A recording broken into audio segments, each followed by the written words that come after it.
अंबानी जी की शादी दिख जाएगी, मगर किसानों की बात, मजदूरों की बात, बेरोजगारी, महंगाई, ये चीजें आपको टीवी पे नहीं दिखेंगी, मीडिया में नहीं दिखेंगी। जब बीजेपी के लोगों ने आपके खिलाफ दिल्ली में हिंसा की तो केजरीवाल जी कहां थे, मुझे आप बताओ। जब भी मीटिंग में जाता हूं मैं कहता हूं प्रेस के हमारे मित्रों, मगर ये हमारे मित्र नहीं है, ये बीजेपी के आरएसएस के मित्र हैं।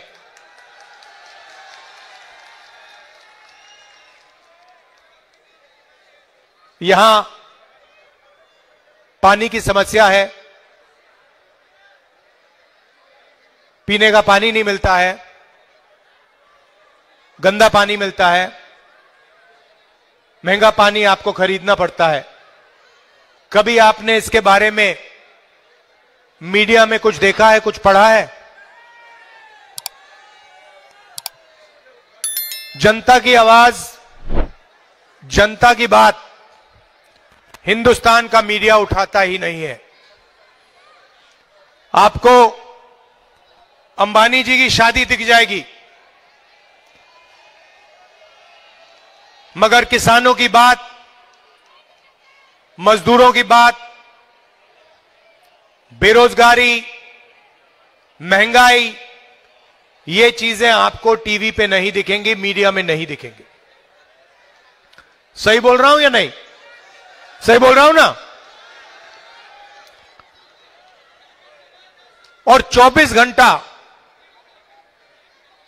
आपको मीडिया में नरेंद्र मोदी जी का चेहरा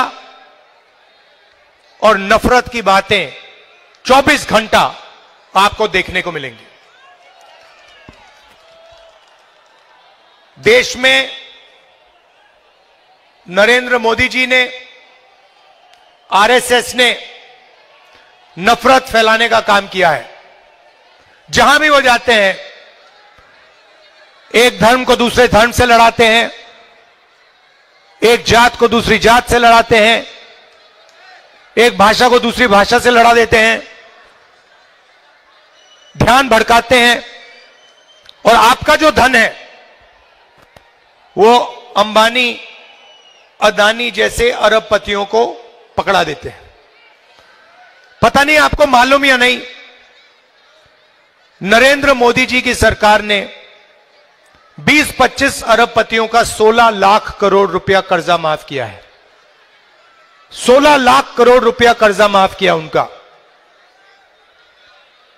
आप अपने बच्चों को प्राइवेट कॉलेज, यूनिवर्सिटी में भेजते हो, बीमार होते हो, प्राइवेट अस्पताल में भेजते हो, पैसा आप देते हो, जीएसटी का पैसा जितना आप देते हो उतना ही पैसा अदानी और अंबानी देते हैं। अगर आप एक शर्ट खरीदते हो,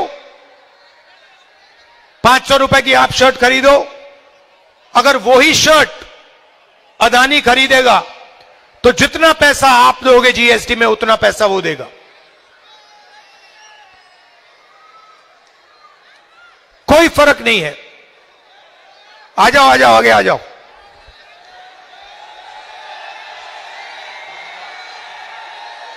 तो जितना पैसा आप देते हो जीएसटी में उतना वो देता है। पहले पब्लिक सेक्टर हुआ करता था, गरीब लोगों के लिए जगह थी, रोजगार मिलता था। सारे की सारी पब्लिक सेक्टर यूनिट्स बंद कर दी, सरकारी अस्पतालों को प्राइवेटाइज कर दिया, सरकारी कॉलेजेस, यूनिवर्सिटीज को प्राइवेटाइज कर दिया, और नोटबंदी और जीएसटी के साथ इन्होंने छोटे दुकानदारों को, स्मॉल और मीडियम बिजनेस वालों को खत्म कर दिया, नष्ट कर दिया। नतीजा यह है कि आज हिंदुस्तान में, हिंदुस्तान के युवाओं को रोजगार मिल नहीं सकता।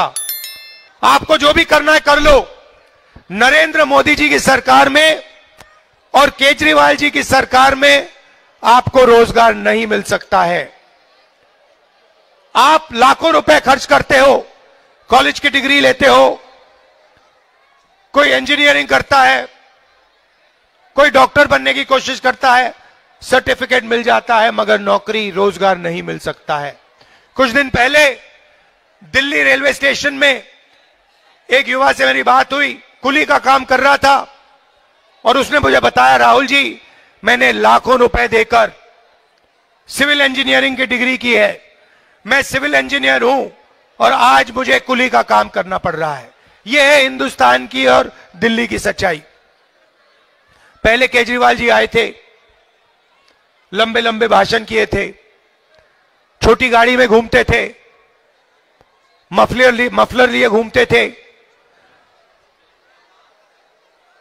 बिजली के खंभों पे चढ़ जाते थे। याद है आपको? याद है? देखा होगा आपने, बिजली के खंभे पे चढ़ गए थे, कहा था मैं साफ राजनीति लाऊंगा। उसके बाद दिल्ली में सबसे बड़ा स्कैम, शराब का स्कैम, करोड़ों रुपए का स्कैम उनकी पार्टी ने, उनके लोगों ने किया है। भ्रष्ट सरकार चलाई है। और मोदी जी जो करते हैं, झूठे बयान देते हैं, हर मीटिंग में झूठ बोलते हैं, वैसे ही केजरीवाल काम करते हैं। 5 साल पहले उन्होंने कहा था कि यमुना में, केजरीवाल जी ने कहा था यमुना में मैं स्नान करूंगा और यमुना जी का पानी पीऊंगा।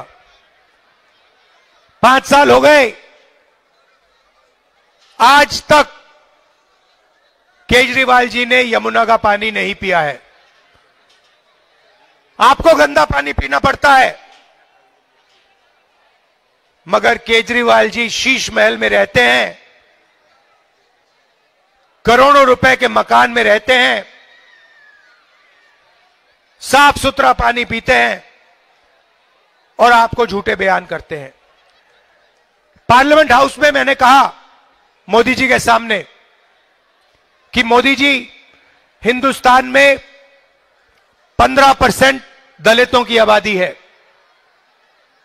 50% पिछड़ों की आबादी है, 15% माइनॉरिटीज, मुसलमान, सिख, ईसाई की आबादी है और 8% आदिवासियों की आबादी है। और मैंने उनसे कहा कि हम जाति जनगणना कराएंगे और पता लगाएंगे कि किसकी कितनी आबादी है और किसकी कितनी हिस्सेदारी है।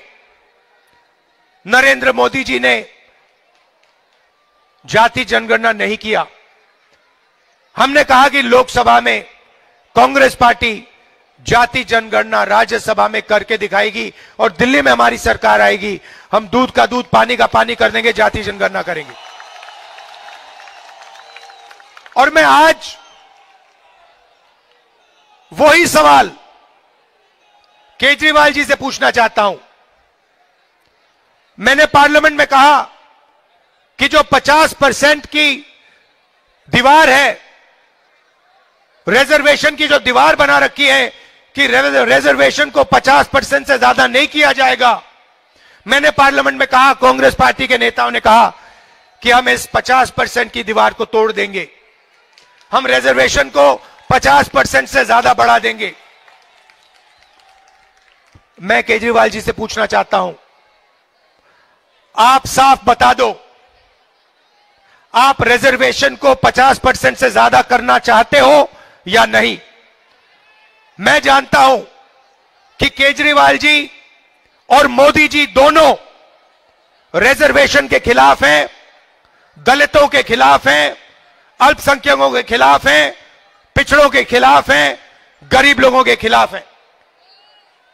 केजरीवाल जी को साफ कह देना चाहिए कि वो दिल्ली में जाति जनगणना करवाएंगे और रिजर्वेशन को 50% से ज्यादा बढ़ाने का काम करेंगे। मैं आपको गारंटी देता हूं कि केजरीवाल जी ये नहीं कह सकते हैं, क्योंकि केजरीवाल जी रिजर्वेशन के खिलाफ हैं और दलितों के खिलाफ हैं और अल्पसंख्यकों के खिलाफ हैं।